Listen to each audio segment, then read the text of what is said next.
ह्या दोन्हीही नाश्त्याच्या रेसिपींना अजिबात तोड नाही. झटपट होतात आणि खायला अगदी चविष्ट. तेल घेतलं आहे, त्यामध्ये शेंगदाणे टाकले.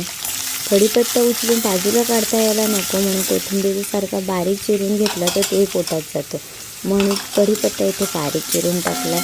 बारीक चिरून टाकला आहे कांदा आणि नंतर जिरं आणि राई चांगले तेलामध्ये परतून घेतलेत.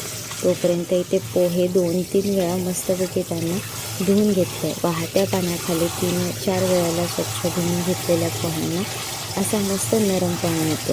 आणि हे पोहे आहेत ना, थोडे थंडे झाले ना तरी पण असे कडकडीत होत नाहीत. त्यामुळे 2-3 पाण्याने तरी धुणं मस्त आहेत हे पोहे. आता धुवून घेतलेल्या पोह्यांना पूर्ण पाणी निथरेपर्यंत इकडे माझी ही फोडणी पोह्यांची तयार होते. यामध्ये हळद टाकली आणि आता हे भिजलेले चांगले पोहे त्यामध्ये परतून घ्यायचे. चवीनुसार मीठ टाकून झाल्यानंतर सुद्धा पोहे छानपैकी परतून घ्यायचे आणि झटपट तयार होणारे पोहे तयार आहेत आपले. फ्रेश अगदी मनसोक्त कोथिंबीर टाका आणि पोहे खायला तयार आहेत.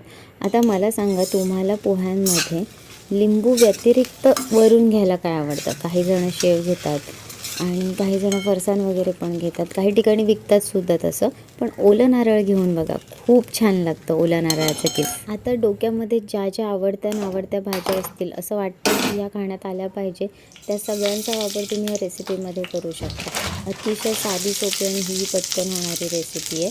कढईमध्ये तेल चांगलं गरम करून त्यामध्ये उडीद डाळ आहे ना, ती चांगली परतवून घ्यायची खमंग, जशी मी इथे परतली आहे. कढीपत्ता बारीक चिरून घेतला आहे. लसणाच्या पाकळ्या अगदी बारीक चॉपरमध्ये करून घेतलं, अतिशय बारीक. आणि त्यामध्ये जातं आहे जिरं चांगलं तळतळलं की त्यामध्ये राई छानपैकी परतून घ्यायचं. त्यामध्ये बारीक चिरलेला कांदा, अगदी तुम्हाला आवडत असेल तर कमी टाका, तुम्हाला आवडत असेल तर थोडा जास्त टाका.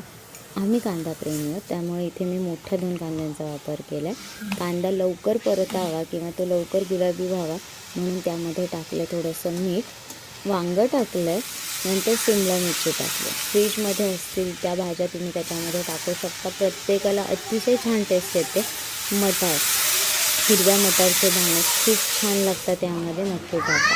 आता तुम्हाला आवडतील त्या सगळ्या भाज्यांचा तुम्ही वापर करू शकता. मशरूम टाका, अगदी हव्या त्या पालेभाज्यासुद्धा बारीक चिरून टाकलात तरी चालेल. यानंतर यामध्ये मी डालिया टाकली आहे. तुम्हाला मी दाखवलं होतं.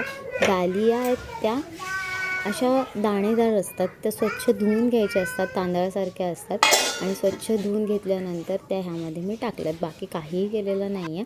वाफ घेतली की आपली दालियाची खिचडी किंवा उपमा म्हणू शकता तुम्ही. वरून तूप टाकू शकता आणि खायला एवढा छान लागतो हा दालियाचा भात. Wow, must try. नक्की करून बघा. बाय.